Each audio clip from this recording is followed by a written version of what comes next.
My name is Victoria Winters. Collinwood sits, as it has for almost 130 years, in brooding isolation on the crest of its hill. The secrets of the past have not yet been opened to me, but I've come this far, and I must wait.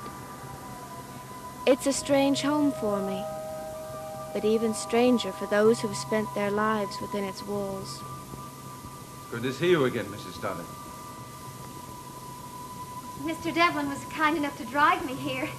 The least we can do is ask him in for a drink. Where did you meet Mr. Devlin? In my hotel room.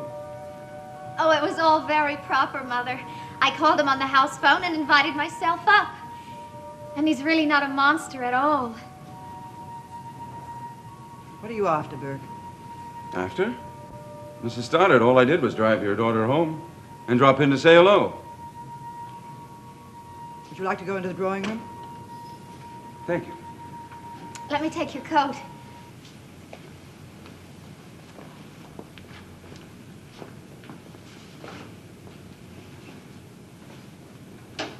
I'd like you to wait out here. Oh, no. I wouldn't miss this for the world.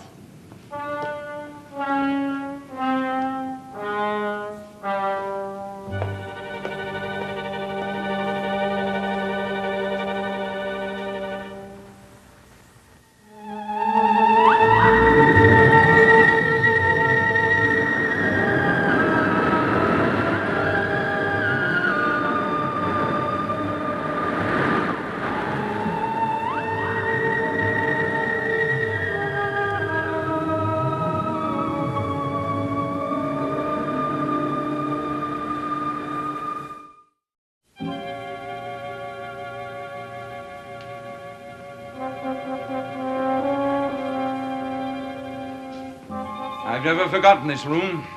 Gloomy, isn't it? How can you say that? With all your ancestors looking down from the walls at you. They're just as gloomy. It sounds like you didn't teach your daughter the proper respect for the people who founded her fortune. Maybe so. I understand you've made your fortune, Burke. Well, I have more money than I did when I left Collinsport, if that's what you mean. If I had a quarter, I'd have more than I had then. Did business bring you back here? No, ma'am. He wanted to see his old hometown, Mother. That's right, Mrs. Stoddard. 10 years, long time. You get kind of homesick. I thought you always hated Collinsport. I did. But, like I said, 10 years. Everything begins to seem a little bit rosier. You watch. You go away for a while. This room won't seem quite so gloomy. I'm willing to try that. How's Roger? My brother's very well, thank you. Carolyn's been telling me he thinks I came back to make trouble for him. Carolyn talks too much. Oh, that's ridiculous, Mother. After all the fuss, I thought the least I could do was go to see Mr. Devlin and try to smooth things over. Darling, you know nothing about it. But what difference does it make? Mr. Devlin's only here for a short visit. I know, because he has this big business. Just a minute. Remember your promise. I won't say anything about it. But he's leaving in 2 days. I know it for a fact. Is that true? You're right, Mrs. Stoddard. Your daughter does talk too much. All I can say is I wanted to see some friends, and here I am. Soon I'll be gone. But not forgotten. Mother, did you know Mr. Devlin's been all over the world? I don't think your mother's interested in that. Oh, but I am. I'm interested in everything you've done and everything you're going to do. Carolyn, you fix Mr. Devlin a drink.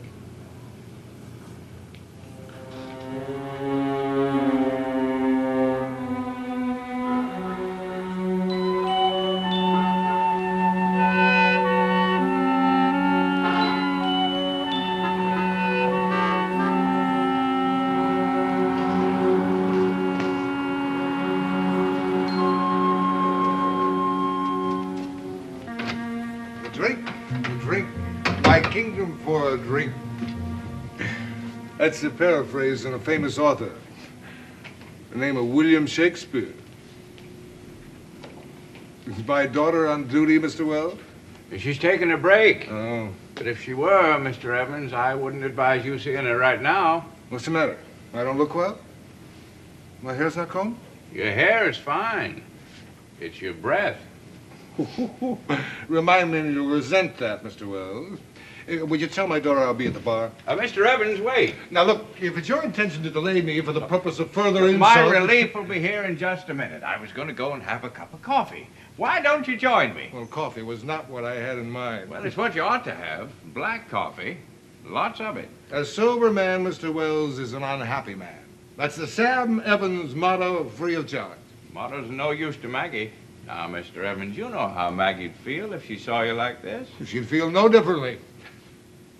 No differently. We can go into the restaurant. If she's not there, of course, we can have some coffee. And by the time Maggie comes You're back... a nuisance, Mr. Wells. Now, if you'll please excuse me. I have something interesting to talk to you about. Look, you can keep your hotel gossip to your flunkies. It's an old friend of yours it's about. I have no friends, old or new. How about Burke Devlin? You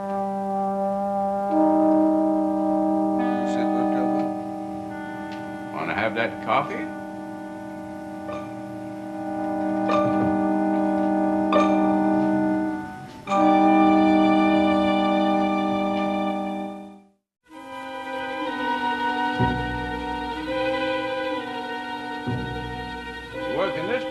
You help yourself. Don't tell me about your problems. Just tell me about Burke Devlin. You want some more coffee, don't you? No. I just want to hear about Burke Devlin. You want some more coffee. You ever see those coffee commercials that they have on the TV? Straight from the bean to you. I wonder who writes that junk. And I wonder when you're going to stop talking and say something. Drink up, Mr. Evans.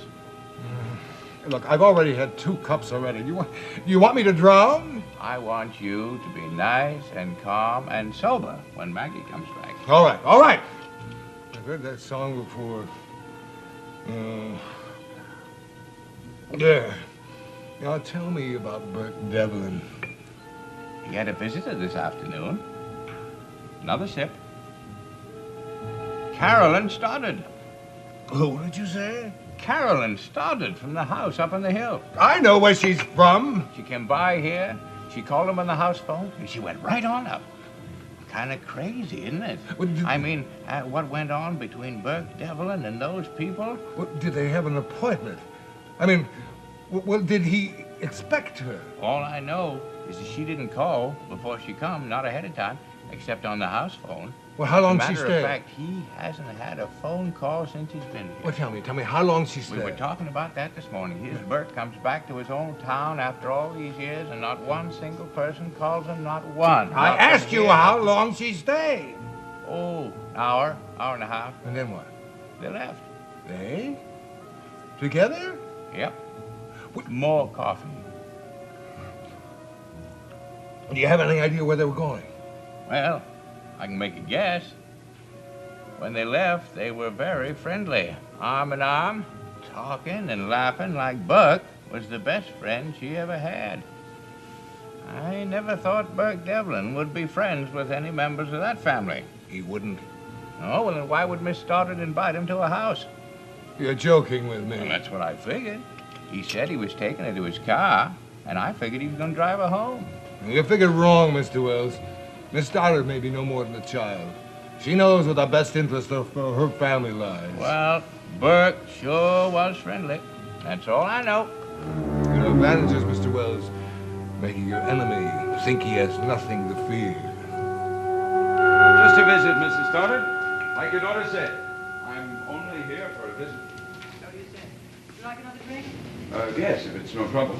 No trouble at all. Carolyn, come along and help me get the ice. Excuse us, Bert. Well, come along, dear.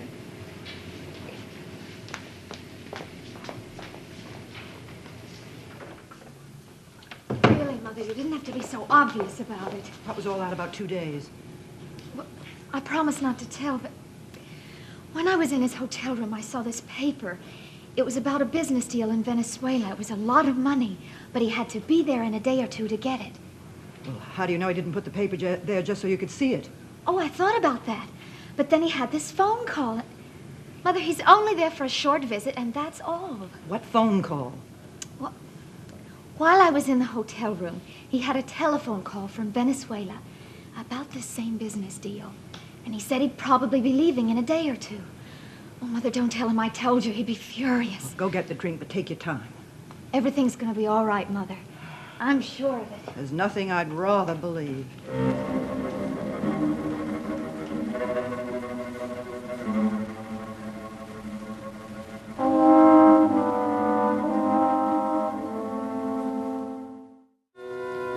Stop following me around, Mr. Wells. Maggie'll be here any minute now. Don't go getting any more to drink. You think I'd let you fill me full of that black poison and then spoil it all with a lovely drink of whiskey? It's not a bad idea.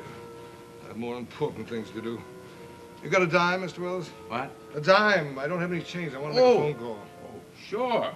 Fine, don't worry. I'll pay you back. It's all right. You'll come right back to the restaurant, won't you? Scout Center.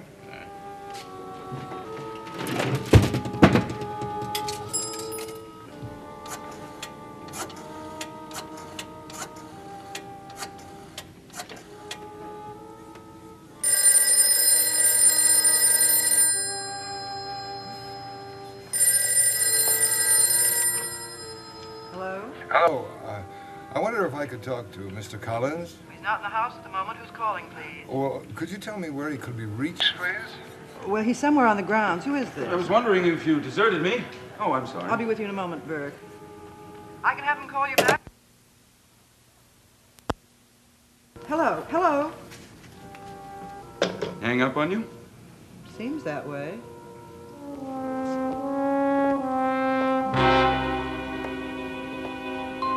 I've been admiring the paintings. That one's Jeremiah, isn't it? Yes. He must have been quite a man to build this house. Burke, I used to like you very much. And I was always fond of you, Mrs. Stoddard.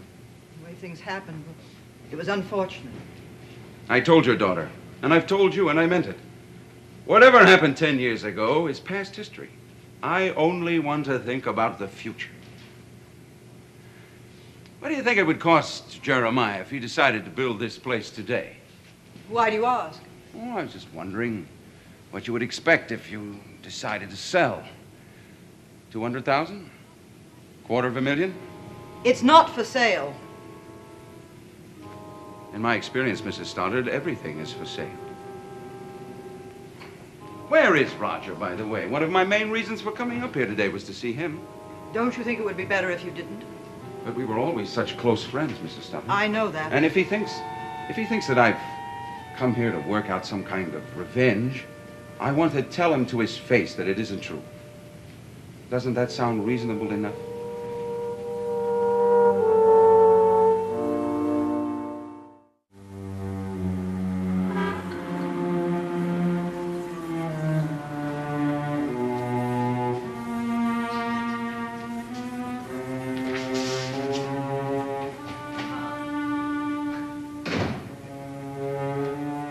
Mr. Wells? No. That sure was a long phone call. I went to the bar. Here's your dime. But you promised that you wouldn't. The promises, Mr. Wells, are sometimes made to be broken. I needed a drink. In fact, I need many more. Is there anything I can do? You're really a very kind man, Mr. Wells, which I am not. That's not true. You drink a little too much, maybe, but I've always liked you. And you know how fond I am of your daughter. Maggie. Dear Maggie. Oh, I'm a scoundrel, Mr. Wells. I've created my own hell. I just don't understand. It's fear, Mr. Wells.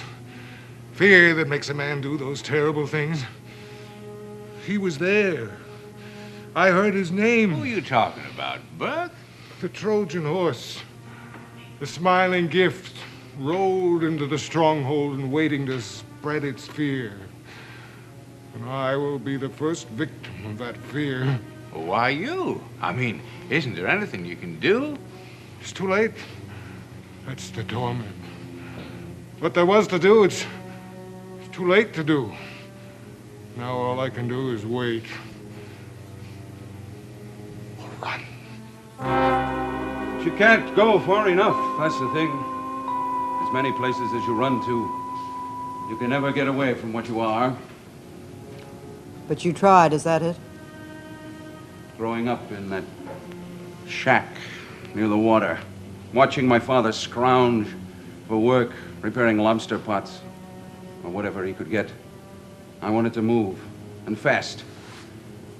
But instead, I got stopped cold. It wasn't any fun, I can tell you that. Sitting still in one place for 5 years, hearing the world spin for everyone else, knowing I could never be part of it, waiting. It must have been terrible for you. You ought to know how it felt. Me? Well, you're still here, aren't you? Yes, you're still here. Yes. How long has it been now since you've been off this hill? 18 years, isn't it? Yes, but... Well, we all have our prisons, Mrs. Stoddard. That's all I want to say. Some have bars, like mine did. But the real prisons, the ones you can never escape from, are in here. That's true. You've become something of a philosopher since the last time we talked. Well, I've been a lot of places since then, Mrs. Stoddard. Believe me, when I was released from that prison, it was as if coiled wire had been triggered. I wanted to run and look and get things done. I did. And I'm wealthy now. And I picked up a little more understanding along the way. I wish I could believe that. Mrs. Stoddard, we've all lived with what happened to me. You, me, Roger. For 10 years, we've lived with it. And there's nothing I can do to him, or you, or anyone else, for that matter, that could add up to as much as the pain we've all lived with. So I decided to forget it. It's over. The world is still spinning, but I'm in it now. And that's all that matters to me. 1 bucket of ice coming up. Get everything squared away, you two? I don't know. It's really up to your mother.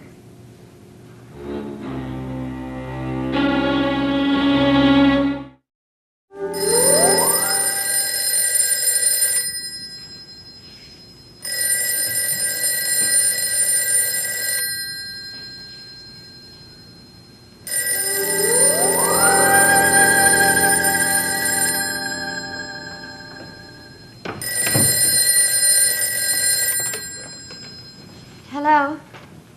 Oh, hello, Joe. No, why should I be angry? The world is just great. Well, we have company, and some old troubles could be over, and maybe there'll be a little joy around this place. I'd rather tell you when I see you. Well, sure, we had a date for tonight, didn't we? Dinner and a movie, right? You just ring the bell and I'll be ready. Oh, and Joe, don't worry about ghosts. I think they've all gone. See you. Isn't he great? Isn't he just marvelous? Joe? No, him. Aren't you glad I brought him here? I'm not sure yet. Oh, you're just an old worrier. I bet Uncle Roger would be glad. I don't know, but we better find out. Carolyn, go ask Uncle Roger to join us in the drawing room. I don't know where he is. He's on the ground somewhere. You're really going to bring them together? Yes. I hope I'm not making a mistake.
Where the Action Is made its debut 1 year ago with top recording stars performing where the fun is. Come along for a real good time next here on ABC.